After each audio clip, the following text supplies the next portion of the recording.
નમસ્કાર મિત્રો, welcome to homeo Shakti. Last વિડીયોમાં આપણે હાઇપર એસિડિટી અને GERD ઉપર ચર્ચા કરી. આજે ચર્ચા કરીશું ઇરિટેબલ બોવેલ સિન્ડ્રોમ એટલે કે IBS ઉપર.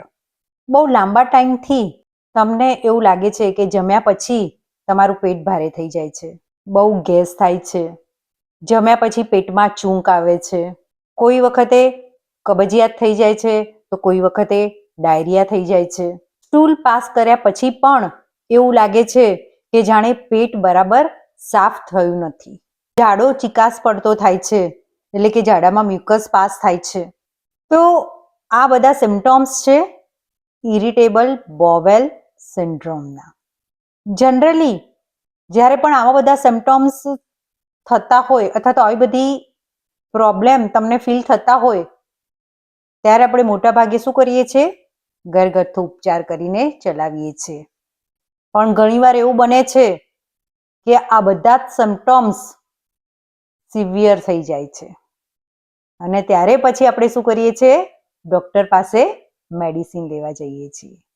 તમને કોઈક ટાઈમે ગેસ થાય છે કે કોઈ ટાઈમે તમને એસિડિટી થાય છે કે કોઈક વાર તમને પેટમાં દુખાવો થાય છે તો એ નોર્મલ છે. પણ આવું વારંવાર થાય છે અને ઘણા લાંબા ટાઈમથી થાય છે તો તમારે એના ઉપર ધ્યાન આપવાની જરૂર છે. તો આ ઇરિટેબલ બોવેલ સિન્ડ્રોમ એટલે કે IBS થવા પાછળનું રીઝન શું છે અથવા તો IBS છે શું? તમારી બોવેલ શું થઈ જાય છે? ઇરિટેટ થઈ જાય છે. આપણી ગટમાં ગુડ બેક્ટેરિયા પણ છે ને બેડ બેક્ટેરિયા પણ છે. તમે મારો દહીંવાળો શોર્ટ જોયો હશે કે જે ગુડ બેક્ટેરિયા છે એ ફૂડના ડાયજેશનની સાથે સાથે તમારી ઇમ્યુનિટીને સ્ટ્રોંગ કરે છે, ન્યુટ્રિશનને એબ્સોર્બ કરવામાં હેલ્પ કરે છે અને જે ઇન્ફેક્શન છે એ ઇન્ફેક્શન સાથે ફાઇટ પણ કરે છે. પણ જ્યારે તમે નાના નાના ડિસીઝમાં અથવા તો નાની નાની સમસ્યાઓમાં એન્ટીબાયોટિક લો છો, મીન્સ કે over use of the antibiotic, તો એવી કન્ડિશનમાં શું થાય છે કે જે બેડ બેક્ટેરિયાની સાથે સાથે જે ગુડ બેક્ટેરિયા છે એ પણ શું થઈ જાય છે? મરી જાય છે, ડિસ્ટ્રોય થઈ જાય છે.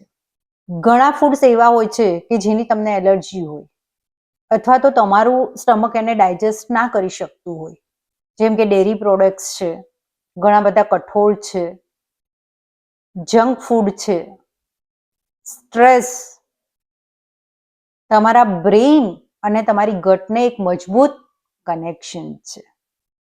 તો જો તમે સ્ટ્રેસમાં હશો તો એની ઇનડાયરેક્ટ ઇફેક્ટ તમારી ગટ પર ચોક્કસ પડવાની છે.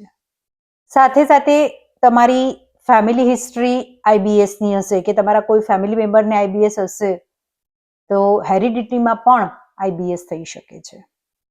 IBS 3 પ્રકારના હોય છે. IBS with constipation, IBS with diarrhea and IBS with constipation and diarrhea or constipation alternate with diarrhea.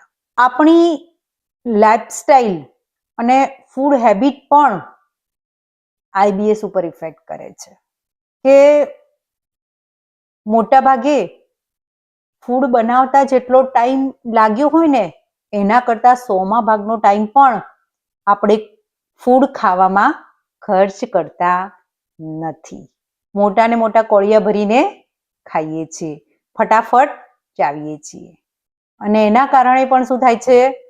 તમારી ગટ હેલ્થ ડિસ્ટર્બ થાય છે, ડાયજેશન પ્રોપર થતું નથી અને એના કારણે પણ ગેસ, કોન્સ્ટિપેશન અને ડાયરિયા થાય છે. ફૂડ ખાતી વખતે ખૂબ જ વાતો કરીએ છીએ ટેબલ પર બેસીને, તો શું થાય છે? ફૂડની સાથે એર પણ સ્વેલો કરીએ છીએ કે જે પણ ઇનડાયજેશન અને ગેસનું કારણ બને છે. કામના પ્રેશરની અંદર ઘણી વખતે બ્રેકફાસ્ટ, લંચ એવોઇડ કરીએ છીએ અને બ્રેકફાસ્ટ અને લંચ એવોઇડ કર્યો હોય એટલે રાત્રે ખૂબ જ ભૂખ લાગી હોય એટલે ડિનર ટાઈમે શું કરીએ? 4 રોટલીની કેપેસિટી હોય તો 8 રોટલી ખાઈએ. લો કે કોઈ બલૂનની કેપેસિટી થોડી જ એર ની હોય અને તમે એમાં વધારે પડતી એર ભરો તો શું થાય? બલૂન ફાટી જાય. તો તમે પણ શું કરો છો? તમારા પેટ ઉપર અત્યાચાર ગુજારો છો કે જે 4 રોટલી ડાયજેસ્ટ કરે છે એને આજે એક સાથે 8 રોટલી ડાયજેસ્ટ કરવાની છે. તો એના કારણે પણ ડાયરિયા, કોન્સ્ટિપેશન, ગેસ, એસિડિટી આવી સમસ્યાઓ સર્જાય છે. જંક ફૂડ જે આપણને સૌથી વધારે ભાવે છે કે જેને ડાયજેસ્ટ કરતા ઘણી વખતે ગટને 24 થી 72 કલાક લાગે છે. વારંવાર તમે આવું જંક ફૂડ ખાઓ તો વિચારો કે તમારા ગટની હાલત શું થાય. અત્યારની મોડર્ન લાઈફ એવી થઈ ગઈ છે, દોડધામ અને સ્ટ્રેસ. તો વધારે પડતો સ્ટ્રેસ લેવાથી પણ તમારી ગટ હેલ્થ ખરાબ થાય છે. એક્સરસાઇઝનો અભાવ કે પેટ ભરીને જમવાનું અને પછી સૂઈ જવાનું, એના કારણે પણ તમારું ડાયજેશન શું થઈ જશે? સ્લો થઈ જશે. હોર્મોનલ ઇમ્બેલેન્સ, મેન્સ્ટ્રુઅલ પીરિયડ વખતે પણ ઘણી વખતે ફિમેલમાં IBS વધી જાય છે અથવા તો એના સિમ્પટોમ્સની તીવ્રતા વધારે જોવા મળે છે. IBS, ઇરિટેબલ બોવેલ સિન્ડ્રોમ, કે તમને ઘણીવાર સામાન્ય રીતે તમને ગેસ, કોઈવાર એસિડિટી કે કોઈવાર ગેસના કારણે પેટમાં દુખાવો કે કોઈવાર ડાયરિયા, કોઈ વખતે કોન્સ્ટિપેશન થાય તો એ નોર્મલ છે. પણ જો વારંવાર કોન્સ્ટિપેશન રહે, ડાયરિયા રહે યા કોન્સ્ટિપેશન અલ્ટરનેટ ડાયરિયા રહે, રોજ ગેસ થઈ જાય, સાથે બેલ્ચિંગ થાય, પેટમાં દુખાવો રહે, તો એ ઇરિટેબલ બોવેલ સિન્ડ્રોમના સિમ્પટોમ્સ હોઈ શકે છે અને એને એવોઇડ કરવા જોઈએ નહીં. તો હોમિયોપેથીમાં ઘણી એવી સરસ મેડિસિન છે કે જે તમને ઇરિટેબલ બોવેલ સિન્ડ્રોમ સાથે ફાઇટ કરવામાં હેલ્પ કરે છે. હોમિયોપેથીમાં જે કંઈ પણ મેડિસિન આપવામાં આવે છે ને, એ મેડિસિન ડિસીઝને ટ્રીટ નથી કરતી, પણ એ હ્યુમન બિંગને ટ્રીટ કરે છે. એ ખાલી જ ફિઝિકલ સિમ્પટોમ્સના આધારે નથી આપવામાં આવતી, પણ એ ફિઝિકલ પ્લસ મેન્ટલ સિમ્પટોમ્સ એટલે કે તમારી હોલ પર્સનાલિટીના આધારે એ મેડિસિન આપવામાં આવે છે. પણ અત્યારે જે સિમ્પટોમ્સના આધારે હું જે મેડિસિનની વાત કરી રહી છું એને કહેવાય છે હોમિયોપેથિક થેરાપેટિક્સ. તો જો એના ટાઈપ પ્રમાણે હોમિયોપેથિક મેડિસિનની વાત કરું તો IBS વિથ કોન્સ્ટિપેશન હોય તો એમાં નક્સ વોમિકા અને લાઇકોપોડિયમ આપી શકાય છે. બીજી ઘણી બધી મેડિસિન છે કે જે આપી શકાય છે, પણ જે કી મેડિસિન છે એવી મેડિસિનની વાત કરું છું કે લાઇકોપોડિયમ અને નક્સ વોમિકા આપી શકાય છે. જો લાઇકોપોડિયમની વાત કરીએ તો પેશન્ટને કોન્સ્ટિપેશન હોય છે, સાથે સાથે ગેસ રહે છે અને ગેસ સ્પેશિયલી લોઅર એબ્ડોમેન એટલે કે પેશન્ટને ડૂંટીના નીચેના ભાગે દુખાવો થાય છે. એના જે કંઈ પણ GIT રિલેટેડ પ્રોબ્લેમ છે, મીન્સ કે ગેસ્ટ્રિક પ્રોબ્લેમ છે, એ મોટા ભાગના પ્રોબ્લેમ સાંજના 4 થી લઈને 8 વાગ્યા સુધીમાં વધારે જોવા મળે છે. બ્લોટિંગ રહે છે, સાવર ઇરેક્ટેશન રહે છે, તો એવા કેસમાં તમે લાઇકોપોડિયમ આપી શકો છો.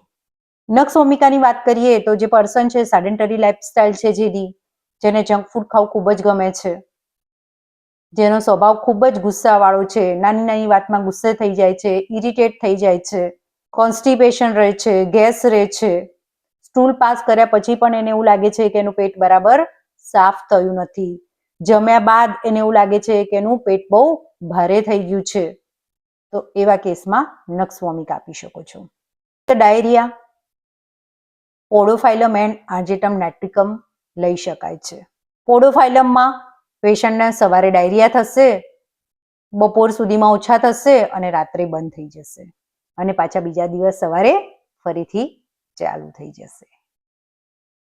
આર્જેટમ નેટ્રિકમમાં પેશન્ટને ડાયરિયા થશે, જેમાં મ્યુકસ વધારે હશે અને એ ડાયરિયા એના સ્ટ્રેસ અને એન્ઝાઇટીના કારણે થતા હશે. એનો ત્રીજો IBS alternate with constipation and diarrhoea, તેવા કેસમાં તમે સલ્ફર આપી શકો છો કે જેમાં પેશન્ટને ડાયરિયા અને કોન્સ્ટિપેશન અલ્ટરનેટ જોવા મળશે.